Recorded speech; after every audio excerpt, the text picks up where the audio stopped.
नमस्ते दोस्तों, कैसे हैं आप लोग। Welcome back to my channel.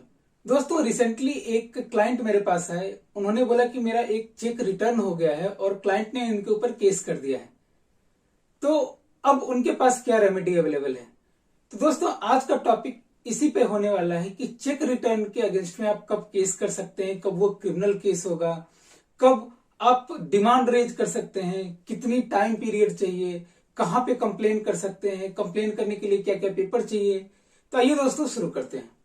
दोस्तों, मैं सरल भाषा में इसे समझाने की कोशिश करता हूं। सबसे पहले चेक क्या होता है। तो चेक एक पेमेंट करने का एक इंस्ट्रूमेंट है, एक डॉक्यूमेंट है जो आप देते हैं दूसरे को, तो पेमेंट माना जाता है। और उससे क्या होता है, वो अगर अपने बैंक में जमा करेंगे तो उनका आपका अकाउंट से पैसे कट जाएंगे और उनके अकाउंट में पैसे चले जाएंगे और इस तरीके से पूरी ट्रांजेक्शन प्रक्रिया पूरी हो जाएगी। चेक कैसे पास होता है, तो दो तरीका है।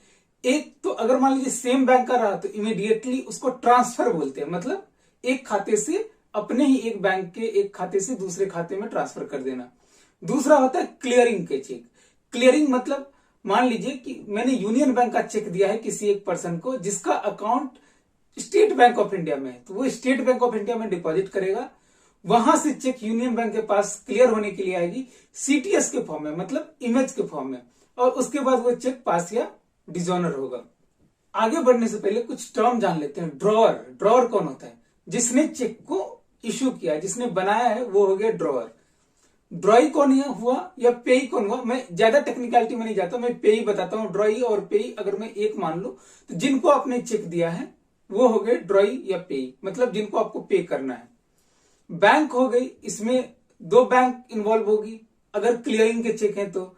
एक तो प्रेजेंटिंग बैंक, जिनके पास आपने प्रेजेंट किया, मतलब अगर आपने मुझे चेक दिया और मेरा account state bank of India में है तो मैं स्टेट बैंक ऑफ इंडिया में से प्रेजेंट करूंगा, तो स्टेट बैंक होगी प्रेजेंटिंग बैंक। और ये क्लियर कहां होगी, तो ये होगी यूनियन बैंक ऑफ इंडिया में जाके, मतलब आपके बैंक में जाके। तो वो हो गया जो ऑनर करेगी या डिजॉनर करेगी, वो बैंक हो गई। दोस्तों, अब देखिए चेक आपके डिजॉनर कितने तरीके के हो सकते हैं वो पहले आप देखते हैं। सबसे पहला, अगर ट्रांसफर का चेक है तो वहां पे आपको इमीडिएटली पता लग जाता है।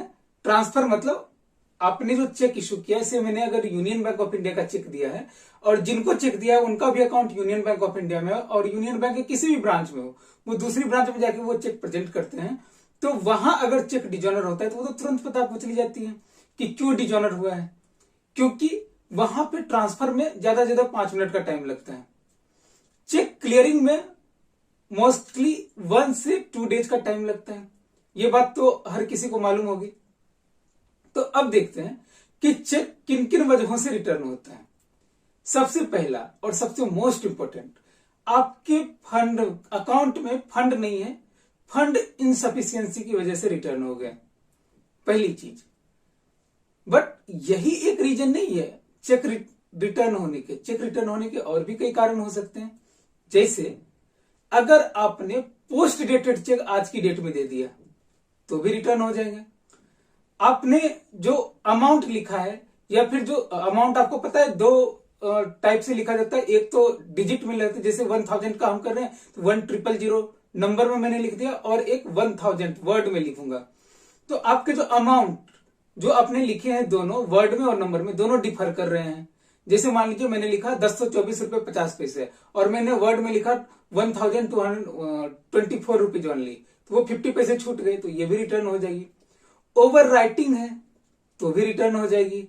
चेक के सिग्नेचर मिसमैच है तो भी रिटर्न हो जाएगी। आपको पता है कि स्टील हो जाती है, चेक स्टील हो जाती है। स्टील मतलब क्या होता है ना, जैसे मान लीजिए मैंने आज अगर आपको चेक कट करके दिया है तो ये अगर मैं मेट्रो सिटी में हूं तो 3 महीने के अंदर अंदर आपको ये प्रेजेंट करने हैं। अगर 3 महीने के अंदर अंदर प्रेजेंट नहीं करेंगे तो ये एक्सपायर्ड चेक कहलाएगा, स्टेल चेक। तो इस केस में भी रिटर्न हो जाएंगे। दो और रीजन है, आपने चेक तो प्रेजेंट कर दिया, पीछे अपना अकाउंट नंबर नहीं लिखा और मोबाइल नंबर नहीं लिखा, तो भी आपके चेक रिटर्न हो जाएंगे। उसके बाद एक आपने देखा होगा कभी कभी कॉन्टेक्ट टू ड्रॉई इस तरीके से करके आती है। इसका क्या मतलब हुआ कि अगर आपने 2 लाख से ऊपर के चेक इशू किए हैं, या फिर जो क्लियरिंग बैंक है जिनको क्लियर करना था वो चेक, उनको कुछ डाउट हुआ चेक पे, उन्होंने आपको कॉल किया जो आपके अकाउंट में मोबाइल नंबर था उस पे, और आपने कॉल नहीं उठाया या कॉल मिस हो गई, या फिर उन्होंने कॉल किया और आपका कॉल लगा नहीं, तो उस केस में भी चेक को रिटर्न कर दिया जाता है। उसमें ये लिखा हुआ जाता है प्लीज प्रेजेंट अगेन, मतलब contact drawer ड्रॉई please present again, ये भी रीजन हो सकता है। उसके बाद कुछ टेक्निकल फेलियर हो सकती है बैंक की, उसके लिए भी चेक रिटर्न हो सकती है। उसके बाद आपने 50,000 से ज्यादा की चेक दे दी, आपके अकाउंट में पैन ऐड नहीं है, तो भी चेक रिटर्न हो जाएगी।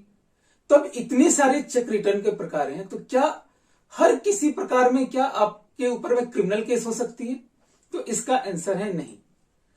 मैं आपको पहले बता दूं, देखिए, अगर इनसफिशियंट फंड की वजह से अगर चेक रिटर्न होता है तो ये एक क्रिमिनल ऑफेंस है, और बाकी और जितने भी रीजन है उसकी वजह से अगर चेक रिटर्न होता है तो ये सिविल ऑफेंस है।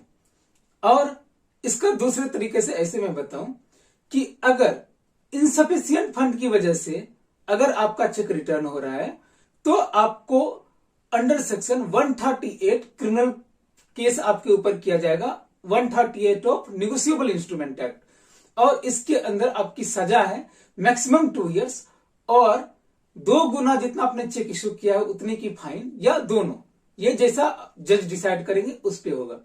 और बाकी के केस में आपको सिर्फ उनसे रिकवरी मतलब री इश्यू ऑफ चेक का आदेश है। अगर वो री इश्यू ऑफ चेक नहीं कर सकते हैं, अगर अधिकार है आपको री इश्यू ऑफ चेक करवाने का, अगर री इश्यू ऑफ चेक नहीं करती है ड्रॉअर मतलब जिसने आपको चेक दिया है, तब उनके अगेंस्ट आप रिकवरी के लिए आप सिविल सूट फाइल कर सकते हैं। ये अंतर आपको समझ में आ रहा होगा। अब आप बोलेंगे कि जो बैंक की गलती से डिजॉनर हो गया, जैसे टेक्निकल फेलियर, तो उसको फिर से प्रेजेंट कर दो, वो पास हो जाएगी। उसके बाद अब क्या हुआ, जैसे मान लीजिए कॉन्टैक्ट ड्रॉ ड्राई वाला जो मैंने आपको बताया, तो फिर से प्रेजेंट कर दीजिए, पास हो जाएगी। पैन नंबर की वजह से रिटर्न हो गया, पैन नंबर ऐड करवा दीजिए, फिर से प्रेजेंट करवा दीजिए, वो पास हो जाएगी। चेक इस वजह से भी रिटर्न हो सकती है कि आपके चेक विजिबल नहीं है, मतलब आपने बिल्कुल हल्के इंक से लिखा है, या फिर उस पर मान लीजिए दाल गिर गई चेक पे और चाय गिर गई मान लीजिए, और वही चेक आपने प्रेजेंट कर दी, तो भी वो नहीं करेंगे। नॉन सीटीएस चेक आपने प्रेजेंट कर दिया है, वो भी नहीं क्लियर करेंगे। तो इन सारी चीजें में जो जहां पे ना तो बैंक की गलती है, जैसे नॉन सीटीएस चेक आपने इश्यू कर दिया, अब पूरी दुनिया को पता है कि अब जो चेक इश्यू होते हैं वो सीटीएस चेक इश्यू होते हैं। तो अगर आप सीटीएस चेक इश्यू नहीं करेंगे तो ये आपकी गलती मानी जाएगी। अब ये बैंक थोड़े ना आपको बोलेंगे कि भैया आप सीटीएस चेक इश्यू करो, क्योंकि देखिए आप चेक कहां डालते हैं, ड्रॉप बॉक्स में डालते हैं, और ड्रॉप बॉक्स में डालते हैं वहां पे कोई ऑफिसर तो होता नहीं, ठीक है। अब मान लीजिए आपने ड्रॉप बॉक्स में चेक डाल दिया जहां प्रेजेंट करने जा रहे हैं, और बाद में पता चला कि ये नॉन सीटीएस है, तो आपको कॉल करके बोल देंगे भैया ये नॉन सीटीएस चेक है, ये रिटर्न हो जाएगी। तो ये सारी चीजें हैं। मान लीजिए बैंक का लोगो इस तरीके से गिरा कि बैंक का लोगो साफ से दिख नहीं रहा, उसके सिक्योरिटी फीचर्स ढंग से नहीं आ रहे, तो वो चेक रिटर्न हो जाएगी। तो ये सारी चीजें, इसमें बैंक की फॉल्ट नहीं है, और इसमें इनसफिशियंट फंड की वजह से अगर चेक रिटर्न नहीं हुआ है तो आपको क्या किया जाएगा, आपको जिनको चेक दिया गया है मतलब वो एक नोटिस इशू करेंगे कि आप मुझे दूसरा चेक री इश्यू कर दीजिए। अगर वो दूसरा चेक री इश्यू करने के लिए मना करते हैं तब आप सिविल सूट फाइल कर सकते हैं रिकवरी ऑफ अमाउंट के लिए, क्रिमिनल सूट नहीं फाइल कर सकते। यहां तक आपको समझ में आई होगी। अब आते हैं जो मेन एजेंडा है, क्रिमिनल केस किस केस में फाइल होगी और इनसफिशियंट फंड होने की वजह से क्या क्या होगा।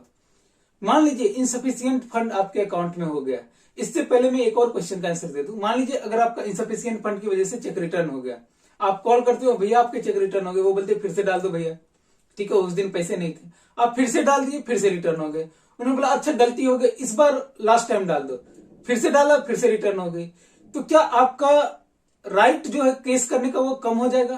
तो इसका आंसर है नहीं, आपका राइट और बढ़ेगा ही, क्योंकि आपने 3-3 बार प्रेजेंट किया और 3-3 बार इनसफिशियंट फंड की वजह से वो रिटर्न हो गए।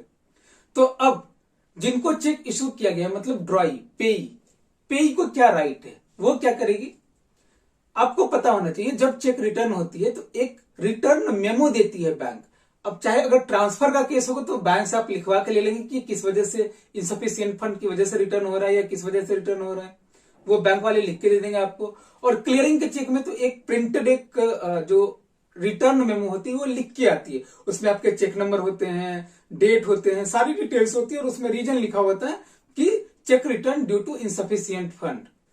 अगर ये केस है तो आपको क्या करना है, आपको एक चेक बाउंसिंग की नोटिस देनी है किसको? ड्रॉअर को, जिन्होंने चेक इश्यू किया कि आपका चेक रिटर्न हो चुका है। अब इसका टाइम पीरियड क्या है? जिस दिन आपको वो इंटीमेशन बैंक से मिला, ये नहीं कि जिस दिन आपने प्रेजेंट किया, जिस दिन बैंक से आपको इंटीमेशन मिला कि आपका चेक रिटर्न हो गया, वो रिटर्न मेमो के फॉर्म में, वहां से 30 दिन के अंदर अंदर आपको एक चेक बाउंसिंग नोटिस देनी है आपको ड्रॉअर को, मतलब जिन्होंने चेक इश्यू किया था। अब आप बोलोगे बाकी केस में क्या हम चेक बाउंसिंग की नोटिस दे सकते हैं? नहीं, चेक बाउंसिंग की नोटिस आप बाकी के केस में नहीं दे सकते।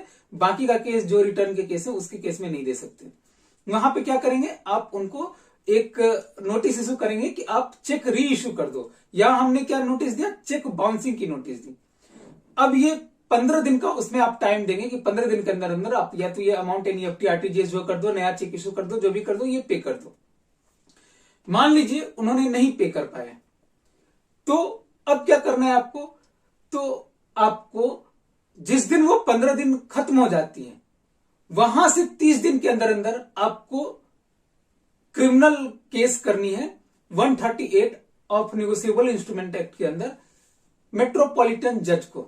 मतलब जज के सामने, एक सिंपल सी चीज है, ये तो लॉयर साहब आपको समझा ही देंगे, बट इतना सा सिंपल भाषा में जज के सामने आपको ये रखना है कि भैया मैंने ये चेक मुझे दिया गया था, ये आपका डिजॉनर हो गया इनसफिशियंट फंड की वजह से, और मैंने ये देखिए नोटिस भेजी है, नोटिस भेजने के बाद उन्होंने पे नहीं किया, 15 दिन बीत गए, तो आप इनके अगेंस्ट में एक्शन लो।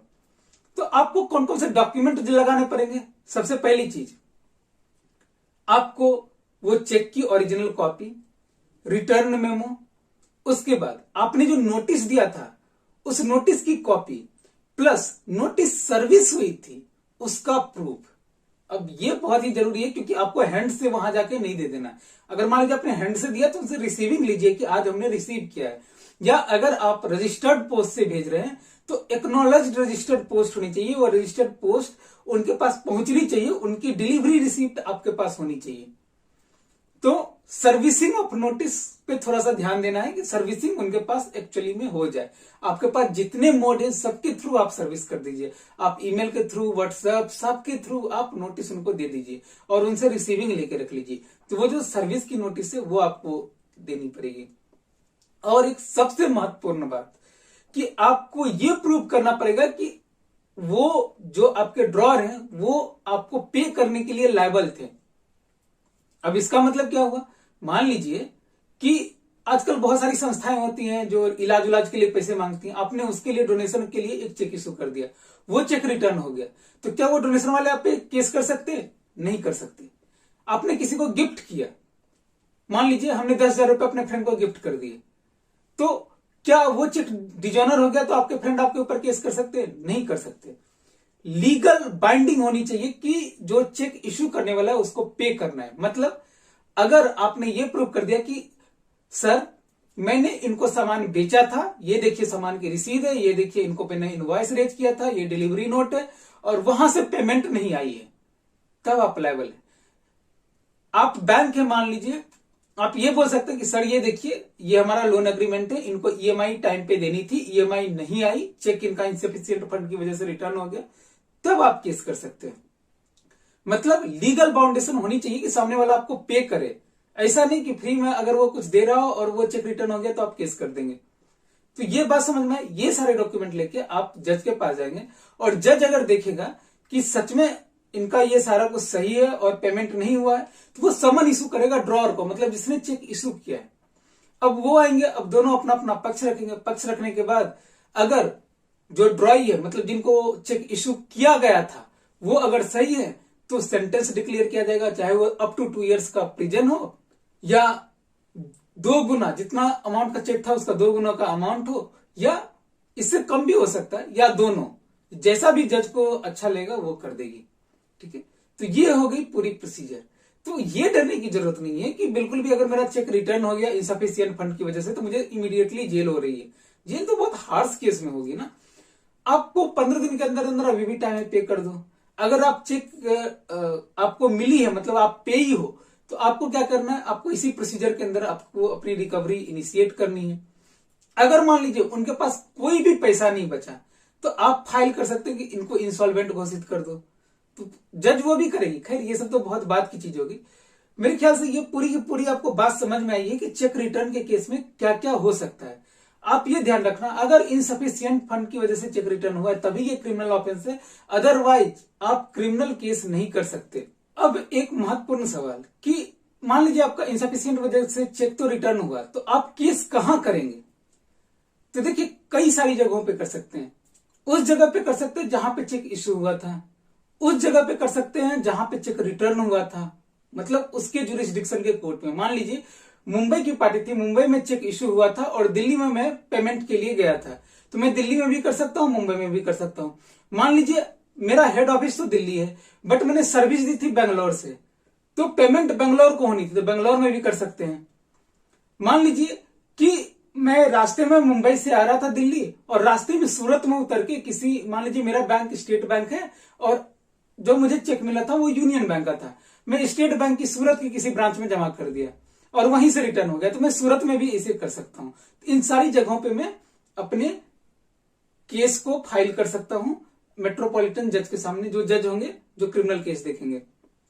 अब एक लास्ट सवाल, क्या आप एफआईआर लॉन्च कर सकते हैं अगर आपके चेक रिटर्न हो गए हैं? तो हाँ, बिल्कुल आप कर सकते हैं ड्रॉअर के अगेंस्ट में, लेकिन आप ये ध्यान रखिएगा अगर इनसफिशियंट फंड की वजह से हुआ है तभी आप केस लॉन्च कर सकते हैं।